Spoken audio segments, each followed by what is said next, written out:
ರೈತನ ಗೋಳನ್ನ ಕೇಳೂರು ಯಾರು? ತಿಪಟೂರು ತಾಲೂಕಿನ ಕಸಬಾ ಹೋಬಳಿ ಗುರುಗದಹಳ್ಳಿ ಗ್ರಾಮ ಪಂಚಾಯಿತಿ ವ್ಯಾಪ್ತಿಯ ಶಿವರ ಗ್ರಾಮದಲ್ಲಿ ತಡರಾತ್ರಿ ಕುರಿ ಶೆಡ್ಗೆ ಚಿರತೆ ದಾಳಿ 10ಕ್ಕೂ ಹೆಚ್ಚು ಕುರಿಬಲಿ ಮತ್ತು 5 ಕುರಿಗಳಿಗೆ ಗಾಯವಾಗಿತ್ತು.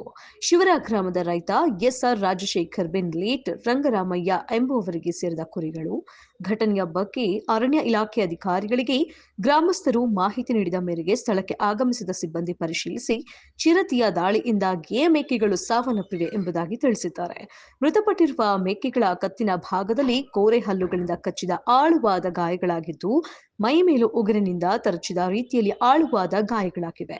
ಸತ್ತ ಮೇಕೆಗಳ ದೇಹದಿಂದ ರಕ್ತ ಸೋರುತ್ತಿದ್ದು, ರಾತ್ರಿ ಸಮಯದಲ್ಲಿ ಚಿರತೆ ದಾಳಿ ನಡೆದಿದೆ ಎನ್ನಲಾಗಿದೆ. ರೈತ ರಾಜಶೇಖರ ಅವರು ಕುರಿಗಳನ್ನ ಸಾಕಿಕೊಂಡು ಜೀವನ ನಿರ್ವಹಣೆ ಮಾಡುತ್ತಿದ್ರು. ಈಗ ಕುರಿಗಳು ಸಾವನ್ನಪ್ಪಿರುವುದರಿಂದ ಲಕ್ಷಾಂತರ ರೂಪಾಯಿ ನಷ್ಟ ಸಂಭವಿಸಿದ್ದು, ಅವರಿಗೆ ದಿಕ್ಕು ತೋಚದಂತಾಗಿದೆ.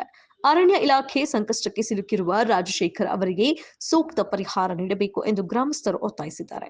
ಇನ್ನು ಗುರುಗದಹಳ್ಳಿ ಶಿವರ ಗ್ರಾಮದ ಅಕ್ಕಪಕ್ಕ ರಸ್ತೆಯಲ್ಲಿ ಜನರು ಸಂಚರಿಸಲು ಭಯಪಡುವಂತಾಗಿದೆ.